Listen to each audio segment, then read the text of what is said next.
जी हाँ, नमस्कार मित्रों। मैं आज प्रतीक सर के ऑफिस पे आया हूँ। Last look at last prelim में आज हिस्ट्री आर्ट कल्चर के सवालों का प्रतीक सर एनालिसिस करेंगे, क्योंकि कई बार ये होता है कि पुराने बार जो पूछा गया उसके रॉन्ग ऑप्शन को ट्विस्ट करके या उसी टॉपिक के या थीम के ऊपर आगे प्रश्न पूछे जाते हैं। मैं देखता हूँ कई विद्यार्थियों में एक नेगेटिविटी सर फैली हुई है कि हिस्ट्री तो मतलब पूरा ही स्किप कर देते हैं। लेकिन जब आप देखते हैं जो टॉपर्स और बाकी सब लोग, तो कुछ कुछ तो ऐसी चीजें हैं कि इट इज नो एक्सक्यूज कि वो तो करना ही पड़े, वरना यूपी वाला सीन हो जाए कि वहां सीट कम हो जाए तो कठिनाई हो जाती है कट ऑफ क्रॉस करने में। जी सर। तो सर हमें बताइए कि क्या प्रश्न पूछे गए, उनमें से कौन से मैनेजेबल थे और कौन से स्किप करने वाले थे? जी सर। 2023 में सर करीबन 13 या 14 क्वेश्चंस के आसपास थे, जो हिस्ट्री कल्चर के पॉइंट ऑफ व्यू से हम लोग कवर करेंगे।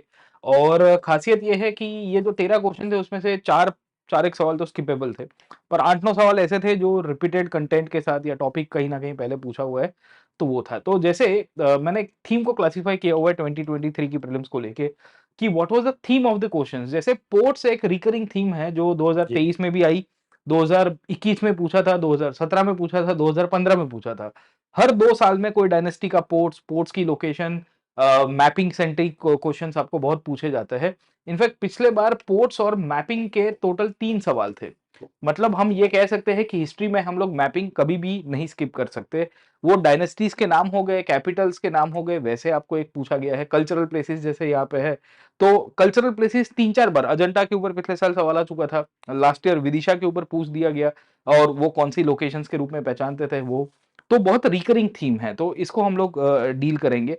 सेकंड है लिटरेचर, ये बहुत ही फेमस थीम है और संस्कृत लिटरेचर हो गया, वैदिक लिटरेचर हो गया, बुद्धिस्ट लिटरेचर, जैन लिटरेचर। पिछले 4 साल से सर कंटिन्यूअसली ऑथर्स के नाम, हम्म। बुक के नाम, लिटरेचर का कंटेक्स्ट, लिटरेचर के अंदर की डेप्थ, जैसे संगम लिटरेचर को तो उन्होंने डेप्थ में पूछा है कि भई संगम लिटरेचर में कौन-सी-कौन सी प्रैक्टिसेज़ हुआ करती थी, तो ये रिकरिंग थीम है। तीसरी पॉलिटिकल डायनेस्टीज़। अब नॉर्मली क्या होता है कि लोग छोड़ के जाते हैं पॉलिटिकल हिस्ट्री को, कि कौन-सी डायनेस्टी कहाँ रूल कर रही है, उसमें कौन से राजा है। यूपीएससी आजकल यहाँ से सवाल निकाल रहा है। इनफैक्ट इनमें क्रोनोलॉजी बेस्ड सवाल निकाल रहा है, यानी कि हम लोग कह सकते हैं कि टाइमलाइन बेस्ड क्वेश्चंस आपको देखने को मिल जाएँगे। राजाओं के नाम मैच द फॉलोइंग के अंदर पूछ रहे हैं, इनकी लोकेशंस पूछ रहा है और इंटरेस्टिंग एक कालखंड पूछता है। वो पूछता है 8th सेंचुरी से लेके 10th सेंचुरी के बीच में इनमें से कौन-सी डायनेस्टीज़ नॉर्थ इंडिया में रूल कर रही थी। या जब गज़नी का आक्रमण हुआ तो उस टाइम पे कंटेम्परेरी डायनेस्टीज़ कौन थी? बाबर का कंटेम्परेरी कौन हुआ करता है? तो इस तरह के सवाल आपको आ रहे हैं आजकल। तो ये 5-6 रिकरिंग थीम है जो पूछी गई है। बाकी out of the context history है, मतलब स्टोरी की कहानी है, पर उसमें बहुत सवाल आए। एक-एक करके देखते हैं। पहले पोर्ट्स के सेंट्रिक थीम बेस्ड क्वेश्चंस में मैपिंग बेस्ड क्वेश्चन 3 आए थे पिछले साल 2023 में। एक पोर्ट्स के ऊपर आया था, कल्चरल सेंटर्स, कमर्शियल सेंटर्स और कैपिटल्स ऑफ एंशिएंट डायनेस्टीज या इंपॉर्टेंट किंगडम्स के ऊपर से सवाल आया था। सवाल सीधा-सीधा ये पूछ दिया गया था एंशिएंट हिस्ट्री के बारे में। आपको सर मैं कहूँगा कि पूछा गया है कोरकई, पुहार और मुजिरी क्या है? ये 3 सीधे-सीधे सवाल पूछ दिए गए थे और ये संगम लिटरेचर के अंदर है, ये एनसीईआरटी में भी दिया हुआ है। इंटरेस्टिंग कहानी सर इसके अंदर से हमको ये देखने को मिलती है कि पुहार एक ऐसा शहर भी था जो कैपिटल भी था। तो मतलब जैसे अगर देखेंगे तो यहाँ राजधानी नगर है, यहाँ पे हम लोग डेफिनिटली कंसीडर कर सकते हैं। बट प्रॉब्लम ये है कि Korkai and Muziris were exclusive ports. In fact ये तीनों के तीनों वो संगम डायनेस्टी अगर आपने पढ़ा होगा थोड़ा बहुत, तो वो चोला, चेरा और पंड्या करके 3 डायनेस्टीज़ हुआ करती थी। इनके पोर्ट्स हुआ करते थे। अब आप शायद ये सवाल आपको होना चाहिए या कैंडिडेट्स को भी होगा कि ऐसे क्वेश्चंस अटेम्प्ट करने चाहिए कि स्किप करने चाहिए। तो मैंने कहा कि पोर्ट्स एक रिकरिंग थीम है। अगर हम पीवाईक्यू करके गए होते तो आराम से पोर्ट्स के ऊपर से सवाल आप अटेम्प्ट कर पाते। नहीं करने के पीछे का कारण कोई मुझे नहीं लग रहा है कि इसमें था। In fact there were certain centres जैसे जैन तीर्थंकरों के सेंटर है, वो भी मैपिंग के ऊपर से आ सकता है। तो this might be a future question. मैं अभी नहीं कह रहा हूँ कि इस बार पूछ देगा 2024 में। बट यहां से पूछेगा कि which of the following places are associated with Jain Tirthankar. उसमें फिर पावापुरी आ जाएगा, उसमें शिखरजी आ जाएगा, उसमें कुंदग्राम आ जाएगा, उसमें कुशीनगर आ जाएगा और तब फिर गरबे हो जाएंगे हमारे। जी सर। ये जो सर पुम्पुहार है तो अ, और ये मुचली, तो ये जो आप बता रहे हैं एनसीईआरटी में भी है, और हाँ। मुझे खुद याद आ रहा है कि कहीं पर मैंने पुराने पेपर्स में सेम टर्म्स देखे हैं। जी या सर। तो यूपीएससी का था या सीडीएस कुछ तो था। ये और तो जो ये 2-3 अटेम्प्ट देने वाले हैं या जो टॉपर्स हैं, हम ऐसी जो नेगेटिविटी लेके चल रहे हैं कि सारा हिस्ट्री स्किप कर दें, लेकिन उनको ये कुछ-कुछ चीज़ें पता होती हैं। राइट। तो मुझे लगता है कि उन सब लोगों ने तो इसको करेक्ट ही किया होगा, क्योंकि जब ये क्वेश्चन देखा तो मुझे भी इसका जवाब पता चल गया था कि ये पॉट्स है, जबकि हिस्ट्री मेरा सब्जेक्ट नहीं है। लेकिन कहीं पर मैंने देखा था, तब सोचिए जो भी सीनियर प्लेयर्स हैं, it is possible that they would have done it. तो अगर आप इसको मिस करते हैं और बाकी सब्जेक्ट में भी ऐसी चीजों को आप मिस करते हैं, तो कट ऑफ की ऊपर चढ़ना आपके लिए कठिनाई हो जाए। और सर कंपैरेटिवली इजी है compare to other questions, history में बिल्कुल। अगर आगे देखेंगे तो आपको पता चल जाएगा। वैसे ही ये सवाल आया था कि in which of the following regions was Dhanyakataka which flourished as prominent Buddhist centers under Mahasanghika located। धन्य कटक कहाँ पे आया हुआ है? अब आप देखेंगे इस तरह के सवाल आए हैं।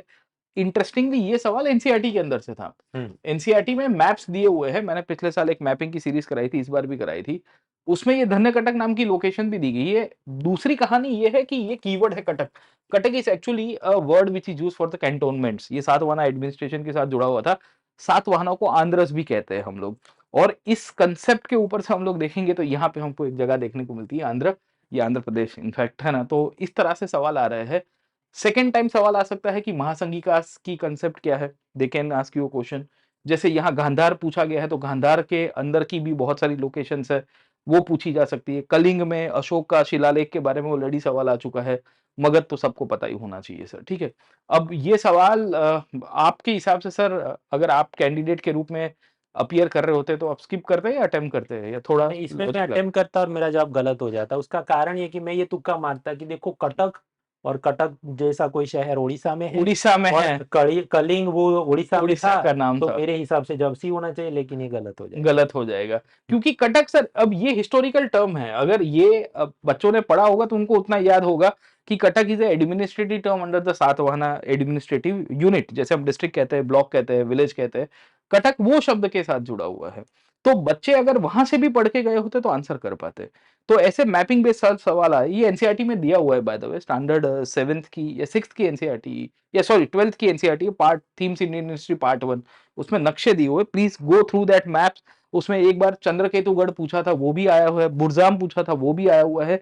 एनसीईआरटी के नक्शे करके जाना, अभी भी 10 दिन है। एक बार गो थ्रू कर दीजिएगा, कौन सी लोकेशंस कहाँ पे आप आइडेंटिफाई कर जी, पाएंगे। कुछ बार हड़प्पा के भी वो हाँ, पूछते हड़प्पा थे, की भी लोकेशंस अशोक पूछी के थी। सारनाथ हाँ, का अशोक पूछते के थे। शिलालेख के ऊपर ये पूछ दिया गया था। बिल्कुल। जी सर।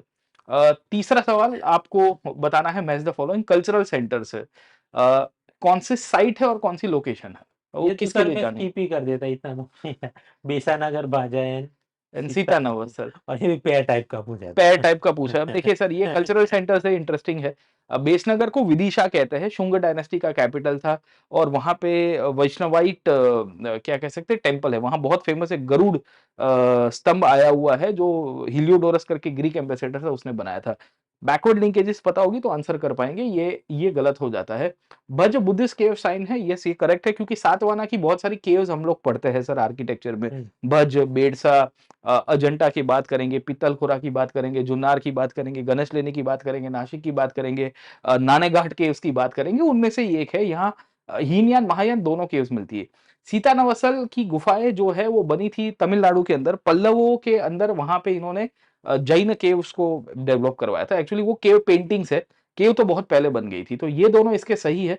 मैं एक्सपेक्ट करता हूं कि अगर डायनेस्टी वाइज मैपिंग करोगे तो आप आराम से आइडेंटिफाई कर पाएंगे। Mapping is very important sir. 3 questions आपको 2023 में मैपिंग बेस्ड लोकेशन से आए हैं।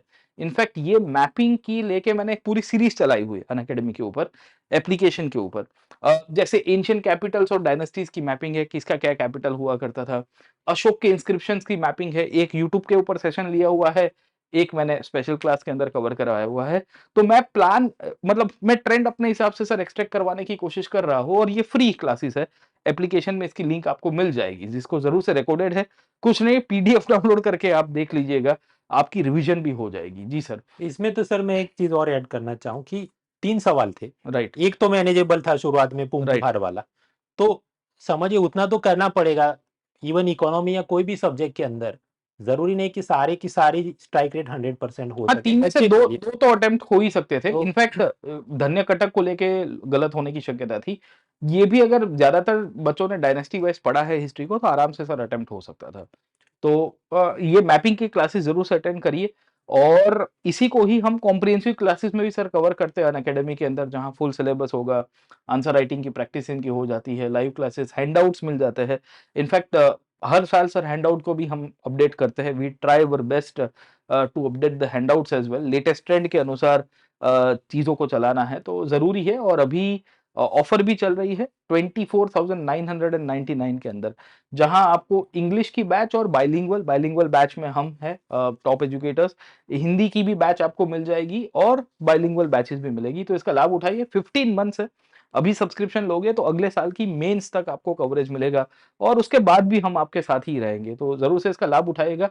15 महीने का सब्सक्रिप्शन बहुत ही मैं कहूँगा कि डेमोक्रेटिक वे ऑफ एजुकेशन करने का हमारा ये इरादा है। खैर, नेक्स्ट टॉपिक के ऊपर सर चलते हैं पीछे सर। साइड में हाँ आप जी सर।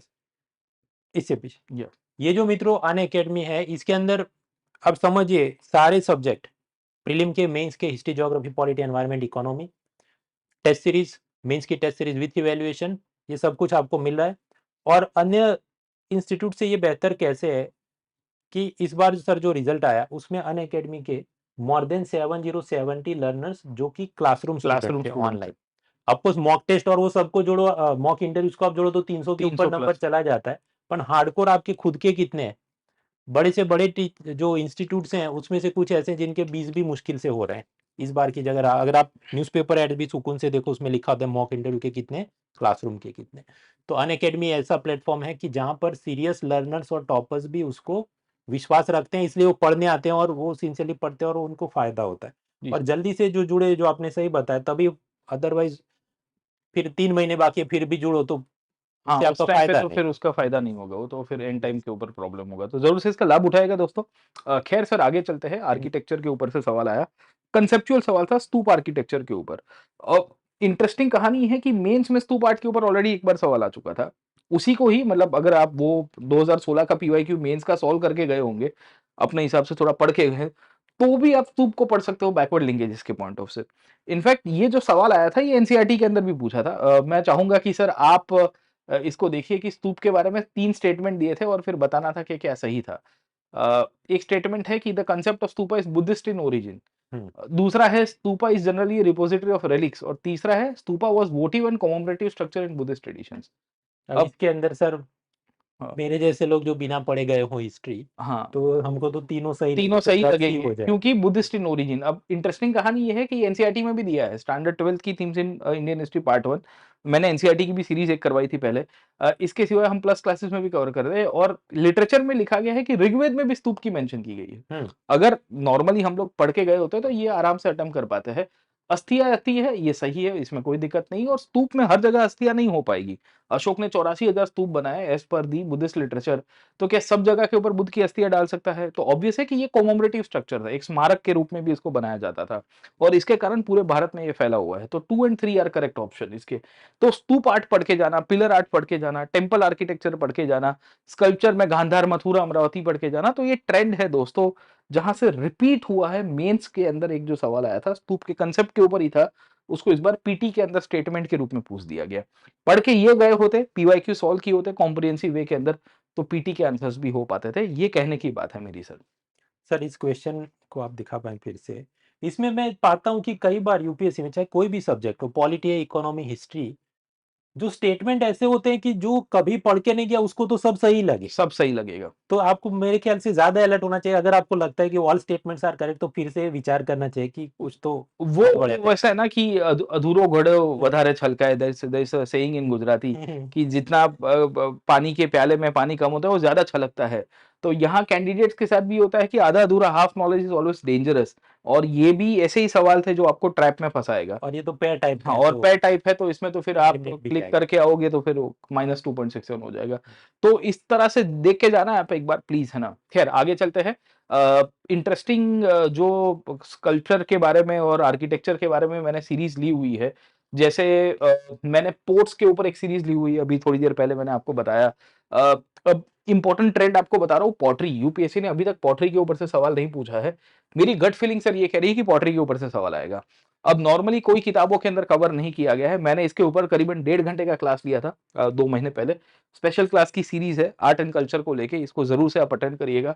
कॉइन्स के ऊपर से यूपीएससी हर अल्टरनेट ईयर में सवाल पूछता है। 2022-21 में आए थे, फिर 17-18 के आसपास आए थे। इस बार फिर से आने की शक्यता है। इसमें भी मैंने 3 क्लास की सीरीज ली हुई है, इंडियन न्यूमिस्मेटिक्स डेवलपमेंट। आप इकोनॉमी में जैसे आप पढ़ाने की शुरुआत जी करते हो जी तो कॉइनेज से ही है, पर उसकी पूरी क्रोनोलॉजी राइट फ्रॉम पंचमार कॉइन से, हड़प्पन सील से लेके मिडिवल इंडिया तक, मुगल्स तक किस तरह से कॉइनेज का डेवलपमेंट हुआ।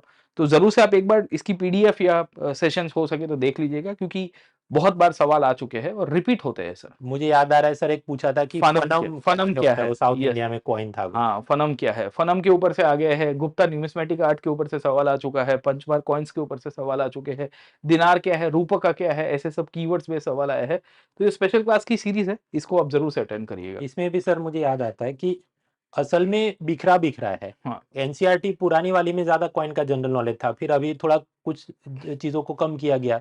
फिर आप सोचिए, अब मैं नितिन सिंघानिया की किताब में कॉइन का अलग चैप्टर देखता हूँ। हाँ, पर उसके उसमें अंदर भी अधूरा है, उसमें भी हाँ, लिमिटेड आपको इन्फॉर्मेशन, तो और फिर ये अभी आप अगर सर 3-4 जगह से जोड़ के खुद सेल्फ स्टडी करोगे तो जितना टाइम वेस्ट होना है, 4 घंटे जाने, उससे अच्छा कि जिसने वो सब रस निचोड़ के कंपाइलेशन मतलब बना उस। 3 घंटे का एक सेशन है पूरा, मतलब 1-1 घंटे के 3 सेशन है, उसमें सब कुछ कवर करवा दिया गया है, तो वही होगा। और फिर उसमें मैंने उपिंदर सिंह को भी रेफर किया है, इग्नू की नोट्स को रेफर किया है, आरबीआई की वेबसाइट में इंडियन न्यूमिस्मेटिक्स का सर एक डेवलपमेंट का चैप्टर है, उसमें से भी मैंने ये कंटेंट थोड़ा प्रिपेयर किया था। तो यूपीएससी निकालता है सर सवाल यहाँ से। और कम से कम पावर पॉइंट तो डाउनलोड कर ही लीजिए, ये सब खैर, फ्री में जिस आगे बढ़े। चलते हैं आगे सर, तीसरी थीम पे चले जाते हैं हिस्ट्री के ऊपर, वो है लिटरेचर। बुक्स के नाम, ऑथर के नाम, आपको सीधा सीधा कौन सी बुक संस्कृत लिटरेचर है, पाली लिटरेचर है, प्राकृत लिटरेचर है, तमिल लिटरेचर है, वैसे सवाल से पूछी गई है। उसमें से कंसेप्ट भी पूछता है, कीवर्ड बेस्ड क्वेश्चन भी पूछता है। एक सवाल इसमें इंटरेस्टिंगली ये भी आया हुआ है कि आपको ऑथर्स आइडेंटिफाई करना है कि किसके कोर्ट में बैठे हैं, जैसे Kalidas was a contemporary of Harshvardhan, ऐसे सवाल आ चुका है, या चंद्रगुप्त टू। तो वो बहुत ही इंपॉर्टेंट थीम है लिटरेचर। इसमें फॉरेन ऑथर्स भी आ गए, इंडियन ऑथर्स भी है।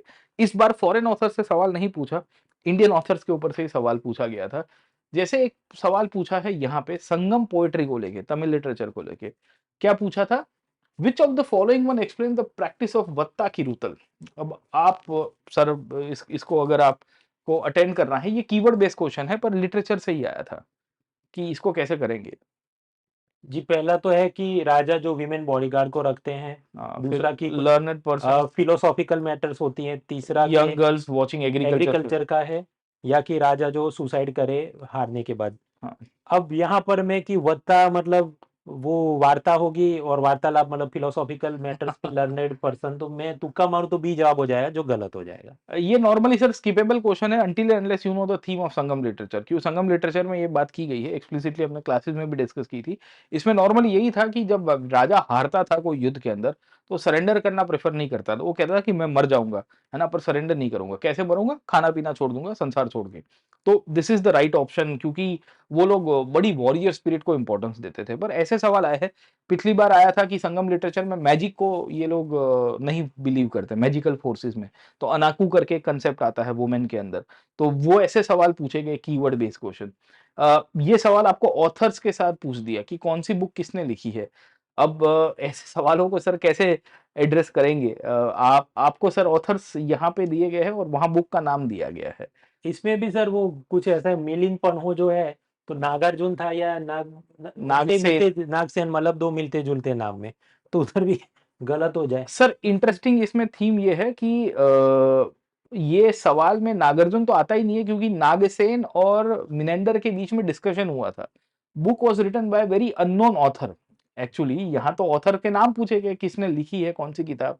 तो the discussions of Milinda and Nagasena was actually written in Milindapanho. Hmm. यहाँ नागार्जुन डाल दिया है। Nagarjuna was a Buddhist scholar, जिन्होंने माध्यमिक दर्शन दिया था, ओके, शून्यवाद के पॉइंट ऑफ से। The problem is over here कि इसमें एलिमिनेशन कहीं पे आता नहीं है। ऐसे सवालों को मेरे हिसाब से स्किप कर देना चाहिए, स्किप कर देना चाहिए। क्योंकि Bilhana Bilhana was actually a Kashmiri पंडित।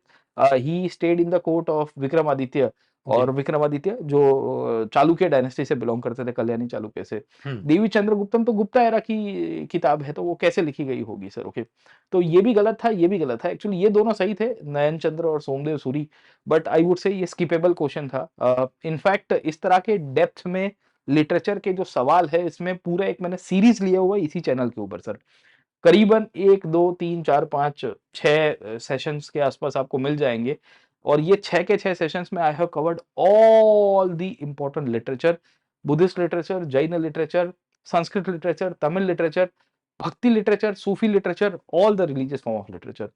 तो इसकी पीपीटी भी आपको डाउनलोड करने मिल जाएगी डिस्क्रिप्शन बॉक्स के अंदर। प्लीज आप कवर कर दीजिएगा उसको, पीपीटी डाउनलोड कर दीजिएगा।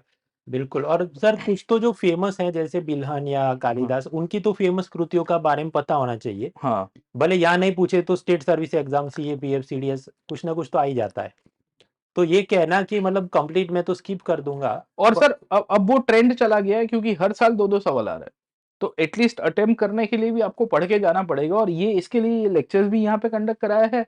And I have made sure कि भी उसके अंदर थोड़ा ठीक ठाक एटलीस्ट अटेम्प्ट हो जाए, एक आध सवाल, है ना, ऐसा ना हो कि पूरा छोड़ के आए।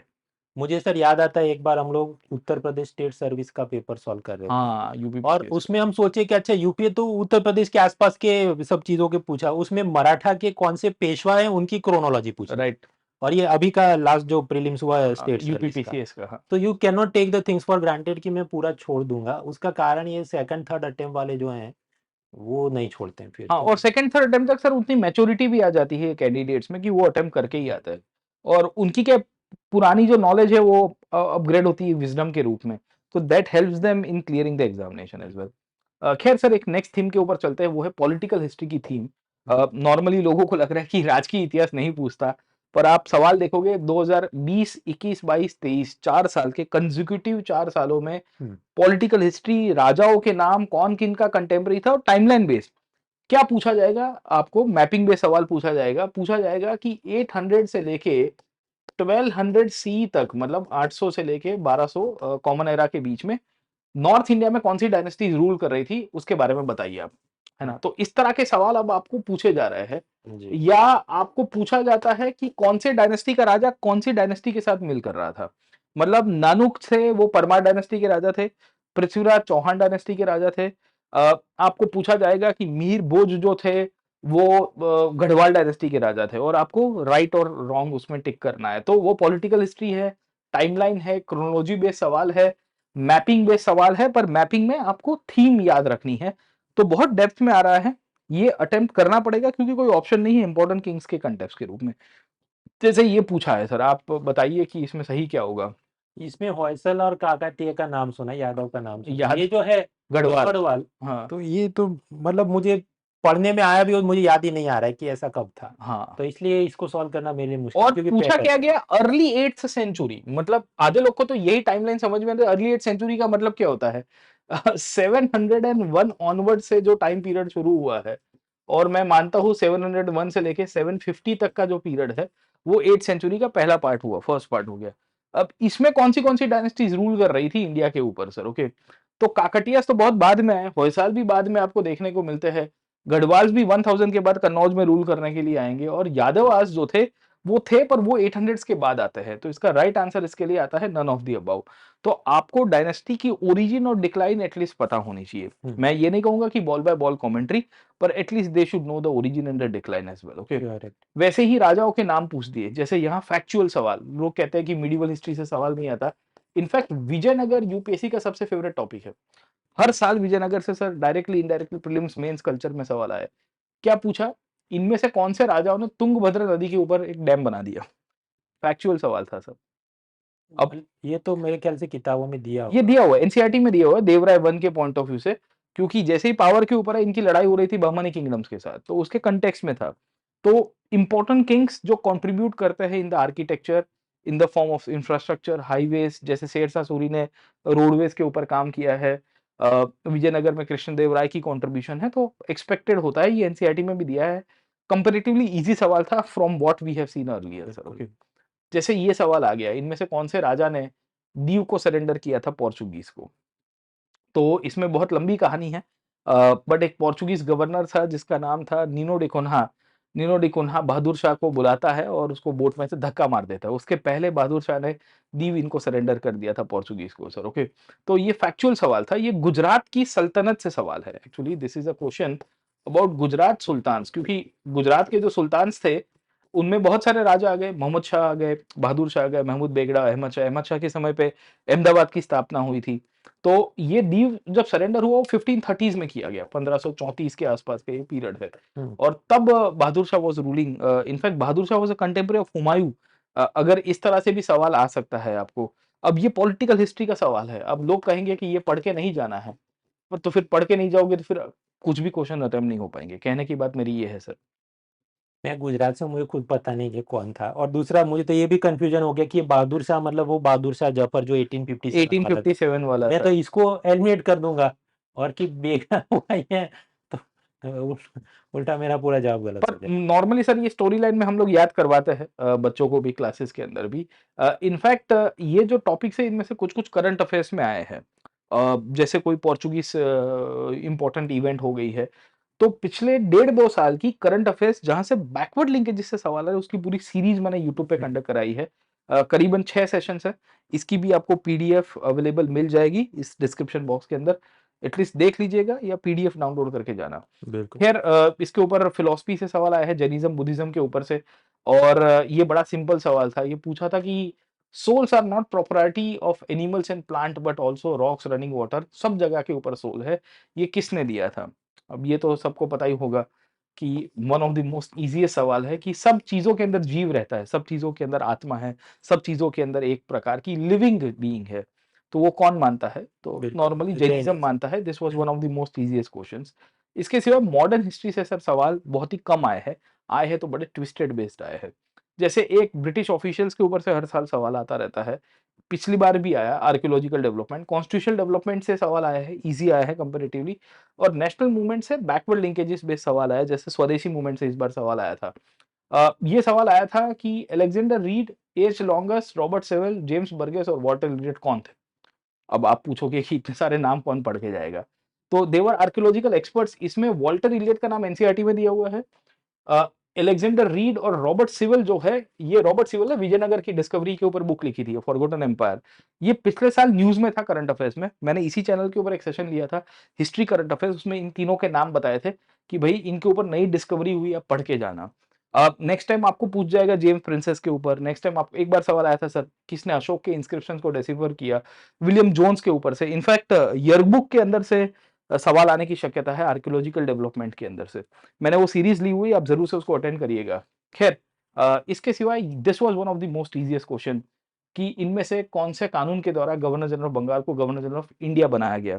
तो ये तो सबसे ईज़ीएस्ट था, क्योंकि गवर्नर जनरल ऑफ इंडिया की स्थापना कब हुई थी? 1833 के चार्टर एक्ट के थ्रू। तो ये तो एक्सपेक्टेड था सर, ऐसे सवाल नहीं अटेम्प्ट कर पाएँगे तो फिर क्या होगा? फिर भी सर जो बाबू सोना ऑडियंस है वो क्या ये सब पढ़ के जाती है, पर उनको याद कुछ रहता नहीं, क्योंकि पूरा दिन व्हाट्सएप और सोशल मीडिया से उनके दिमाग का वो लेवल ऐसा हो गया है कि they are unable to retain any written information. Anything. तो इसीलिए 2-3 अटेम्प्ट वाले जो सिलेक्ट ज़्यादा होते हैं उसका कारण क्या है कि ये तो ईज़ी चीज़ें आप अगर मिस कर देंगे तो कैसे चलेगा। और इससे पहले भी जो हुआ था, जो आपने वो हाँ, पूछा, अलेक्जेंडर रीड। हाँ, रीड वाला, ये भी एनसीईआरटी में तो दिया है, तो आपको पता होना चाहिए। वॉल्टर इलियट का नाम, और ये एक्सप्लिसिटली दिया हुआ है। इनफैक्ट सर एनसीईआरटी जो स्टैंडर्ड 12th की है ना, पार्ट 1, हुँ, उसके चैप्टर के पीछे आर्कियोलॉजिकल एक्सपर्ट्स के नाम दिए हैं। विजयनगर का चैप्टर है, बाकी सारे चैप्टर्स है। बॉक्सेस दिए हुए हैं, बॉक्सेस एक बार देख के जाना, क्योंकि उसमें बहुत सारे नाम हैं। कॉलिन मैकेंजी का नाम है, जॉन मार्शल का नाम दिया हुआ है, हड़प्पा के साथ जुड़ा हुआ है, विजयनगर के साथ भी वो जुड़ा हुआ था। तो इस तरह की पर्सनैलिटी, और सीडीएस में सवाल आया था सर, बहुत ही मतलब डेप्थ में सवाल आ चुका था। इनफैक्ट इसमें जो कॉन्स्टिट्यूशनल हिस्ट्री के ऊपर भी मैंने स्पेशल क्लास की सीरीज़ ली थी, 1-2 साल पहले ली हुई है। जो लोग अगले साल अपीयर कर रहे हैं, ज़रूर से उसको देख के जाना सर। ख़ैर, इसके सिवाय ये सवाल सर असर्शन रीज़निंग से आ गया। 2 स्टेटमेंट थे। National handloom day is celebrated on 7th August, और पूछा गया था कि it was on this day that the स्वदेशी मूवमेंट वाज़ लॉन्च्ड। अब इसमें आप सर लॉजिक देखने की कोशिश करिए। आपको पहले तो फैक्चुअल डेटा पता होना चाहिए कि 7 अगस्त 1905 के दिन स्वदेशी मूवमेंट की शुरुआत हुई थी। It is expected out of every student of modern history कि उनको तारीखें पता होनी चाहिए। History is all about dates. अब कोई कहेगा कि कंसेप्चुअल क्वेश्चन है। मुझे नहीं लग रहा कि इसमें कोई कंसेप्चुअल है। फैक्ट ही पूछी गई है। और इनफैक्ट 7 अगस्त है, जैसे एक तारीख है 16 अक्टूबर 1905, उस दिन बंगाल का ऑफिशियल विभाजन हुआ। 7 अगस्त को स्वदेशी मूवमेंट उसके पहले लॉन्च कर दिया गया। वैसे ही 8 अगस्त 1942 क्विट इंडिया मूवमेंट की शुरुआत हुई। तो this are certain landmark dates in Indian history, it is expected कि आपको याद रखना है। अब उसकी बैकवर्ड लिंकेज क्या पूछी करंट अफेयर्स के साथ? 7th August is declared as national handloom day. अब ये किसको पता था? द हिंदू में सर छोटा-सा आर्टिकल आया था। 2015 में ये शुरू किया गया है। मैंने भी सर इसको करंट अफेयर्स में कवर नहीं करा था पिछले साल। 1-2 साल पहले, मुझे भी याद नहीं आ रहा है। अब इस तरह के सर सवाल आ रहे हैं तो अब कैसे अटेम्प्ट होंगे? कहने की बात ये है कि आपको करंट और हिस्ट्री को दोनों को साथ में मिलके पढ़ना है, तो ही सर हो पाएगा। बिल्कुल। तो ये सर इतने सवाल पूछे गए। अगर मैं मेंटली फिर से काउंट करूं तो करीब 5 तो सवाल ऐसे थे कि इट इज एक्सपेक्टेड कि हर एक को करने ही पड़े। एक तो पुंपुहार वाला हुआ, फिर वो बुद्धि स्तूप, स्तूपा वाला ऋग्वेद हो में गया, भी है वो वाली ऋग्वेद, चीज, और जैनिज्म एलेक्जेंडर वाला वाला, सवाल आया, जैनिज्म। कॉन्स्टिट्यूशनल हिस्ट्री का सवाल हाँ आया है। तो 5 तो हो गए, तो हाँ 5 क्वेश्चन यानी 10 मार्क आपके। हाँ तो अगर 75 कट ऑफ है तो इसमें 10 मार्क बहुत बड़ी रकम है। हाँ, मतलब तो it is just like sir कि टीडीपी और वो जेडीयू जेडीयू टाइप का हो गया कि उनके सहयोग के बिना आप सरकार नहीं बना सरकार सकती। नहीं बना सकते। हाँ, तो अल्टीमेटली सर इसमें यही है, बूंद बूंद से हमारा जो सरोवर है वो कंप्लीट होगा। अब वो जमाना चला गया कि 100% स्ट्राइक रेट कोई एक सब्जेक्ट के अंदर आ पाए, तो इट्स नॉट पॉसिबल। मैं आशा करता हूँ कि आप इसमें से थोड़ी बहुत लेसन्स लर्न करेंगे, और 9 जून को अगर आप प्रीलिम्स इस बार दे रहे हो तो ज़रूर से हमारी मॉक टेस्ट के ऊपर अपीयर करिएगा। आपकी जो जो टेक्निक है, या आप, मैं कहूँगा कि लास्ट चांस है, उसके बाद तो फिर आपको फाइनल जो है एग्ज़ाम ही देने जाना है। बिल्कुल सर, तो वो रिहर्सल और कहाँ पर टिक करना चाहिए, कहाँ अपने तुक्के गलत होते हैं, कितना रिस्क लेना चाहिए नहीं लेना चाहिए, ये सब आपको पता चले जब ये तो 100 सवाल एक साथ होंगे और जंबल डप होता है सिर्फ कि हिस्ट्री भी होगा, इकोनॉमी हाँ, पॉलिटी। एक क्वेश्चन हिस्ट्री का आया, पॉलिटी का तो आया। वही, और जीएसबी और सीसेट दोनों के पेपर हैं, आप इसको ज़रूर से दीजिए। और बाकी सर के जितने फ्री स्पेशल क्लासेस हुए हैं उनकी सारी पीडीएफ मटेरियल आप डाउनलोड कर सकते हैं, लिंक इज इन डिस्क्रिप्शन। उसमें से जितना आप याद रख सके, कम से कम फेमस चीज़ें तो याद रखी जाए, तो ऐसे 5 जो इजी सवाल है वो हाँ, तो हैंडल। 5-6 सवाल out of 13 question it is expected कि एटलीस्ट आप 6 सवाल क्लिक कर दें, 12 मार्क तो सर हो ही जाएगी। बिल्कुल बिल्कुल। ठीक है सर, आज खत्म करते हैं दोस्तों, and thank you very much for joining with us. Let's crack it. और इसके बाद भी अभी सर के साथ मेरे और भी सेशन आने वाले हैं, तो चैनल को आप सब्सक्राइब जरूर करें ताकि आप कुछ भी मिस ना करें। खासकर एक वीडियो हम बना रहे हैं कि जितनी क्रोनोलॉजी और टाइमलाइन इसको कैसे याद रखा जाए, उसका सर एक बहुत बेहतरीन वीडियो बना रहे हैं। तो आप चैनल को जरूर सब्सक्राइब करें। Let's let's crack it.